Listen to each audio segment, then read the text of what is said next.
नमस्कार, मी भीमराव कडाळे पाटील, बीकेपी मराठीमध्ये आपलं सर्वांचं स्वागत. आज नवीन दिवस, नवीन विषय, नवीन दिवसाची नवीन अशी चर्चा.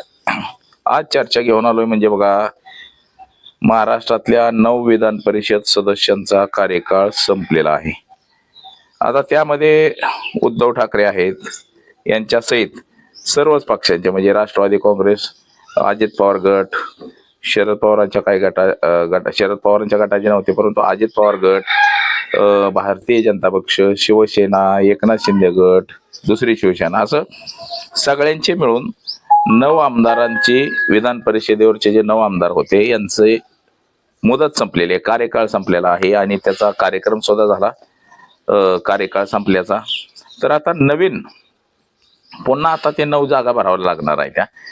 तर ह्या जागा भरताना कोणत्या कोणत्या तालुक्याला प्रतिनिधित्व मिळते, उद्धव ठाकरेंना परत घेतलं जाईल का, काही इंदापूर तालुक्याला संधी मिळू शकते की हर्षवर्धन पाटलांना विधान परिषदेवर घेतलं जाऊ शकतं का राष्ट्रवादीच्या माध्यमातून, परंतु त्याला सुद्धा काही आमदारांची संख्या असते, मग ही संख्या पूर्ण होऊ शकते का.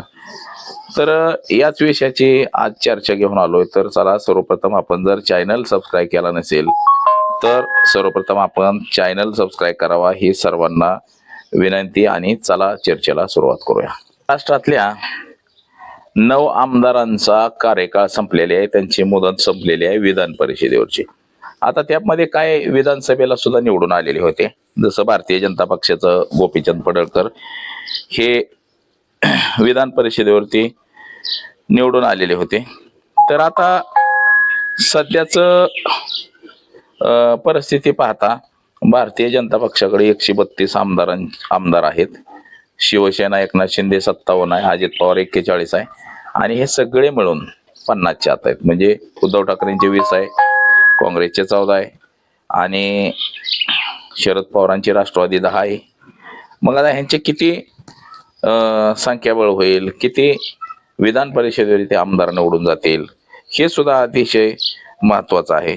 तर सर्वप्रथम आता निवृत्त झालेल्या आमदारांची नावं सुद्धा आपण बघू. म्हणजे बघा, आता ह्यात इंदापूर तालुक्याला नंबर लागेल का, तर त्याची सुद्धा आपण चर्चा करणार आहे. तर पहिल्यांदा किती आमदार आणि कोण कोण आमदार निवृत्त झाले ते सुद्धा आपण बघूया. शिवसेना ठाकरे गटाचे जे उद्धव ठाकरे होते, ज्यांना मुख्यमंत्री केलं होतं 2022 म्हणजे 19ला जेव्हा सरकार आलं तेव्हा त्यांना मुख्यमंत्री केलं होतं, तेव्हा त्यांना 6 महिन्याच्या आत विधान परिषदेवरती जायला पाहिजे होतं किंवा विधानसभेला निवडून यायला पाहिजे होतं. तर ते विधान परिषदेवरती गेले होते आणि विधान परिषदेवरती गेले होते. तर त्यांचा आता कार्यकाळ संपलेला आहे आणि त्यांचा निरोप समारंभाचा कार्यक्रम सुद्धा विधान परिषदेमध्ये झालेला आहे. 13 मे 2026 रोजी त्यांचा कार्यकाळ संपवून गेलेला आहे. तर मे 2020 साली त्यांना बिनविरोध निवडून आले होते उद्धव ठाकरे. तर आता बघा, याच्यामध्ये अमोल मिटकरी जे राष्ट्रवादी काँग्रेसचे आहेत, म्हणजे अजित पवार गटाचे, त्यांना सुद्धा विधान परिषदेवरती अजित पवारांनी घेतलं होतं. आता त्यांची सुद्धा मुदत संपून गेलेली आहे. त्याचबरोबर बघा, नीलमताई गोरे ज्या उपसभापती आहेत, ज्यांनी साताऱ्याचे SP तुषार जोशी यांना निलंबित करावं असा आदेश दिला होता, परंतु आता त्यांची मुदत संपलेली आहे. त्यांना पुन्हा विधान परिषदेवरती घेतलं जाईल का, हे सुद्धा महत्वाचं आहे.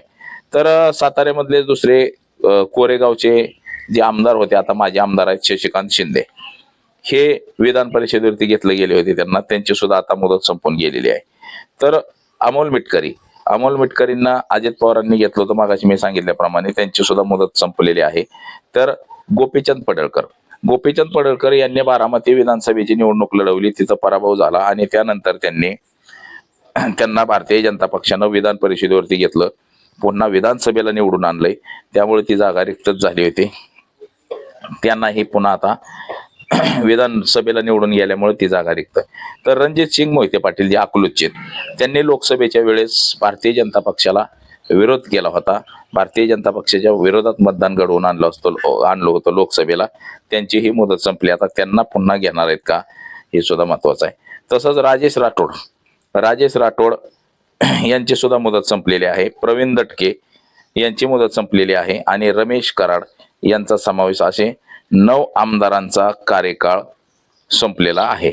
विधिमंडळाचं जे अर्थसंकल्पीय अधिवेशन आहे ते सध्या सुरू होतं आणि त्यातच ह्या सगळ्यांची 13 मे रोजी मुदत संपलेली आहे आणि त्यांचा निरोप समारंभाचा कार्यक्रम सुद्धा मोठ्या उत्साहामध्ये साजरा झाला. म्हणजे 9 आमदार हे विधान परिषदेचे निवृत्त झालेले आहेत.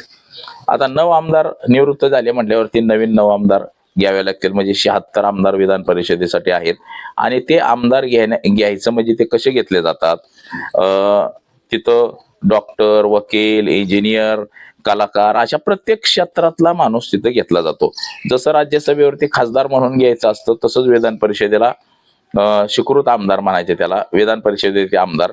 त्याचबरोबर नगरपालिकेला स्वीकृत नगरसेवक जे घेतात असंच. परंतु ते घेत असताना, निवडी करत असताना तो एज्युकेटेड असला पाहिजे.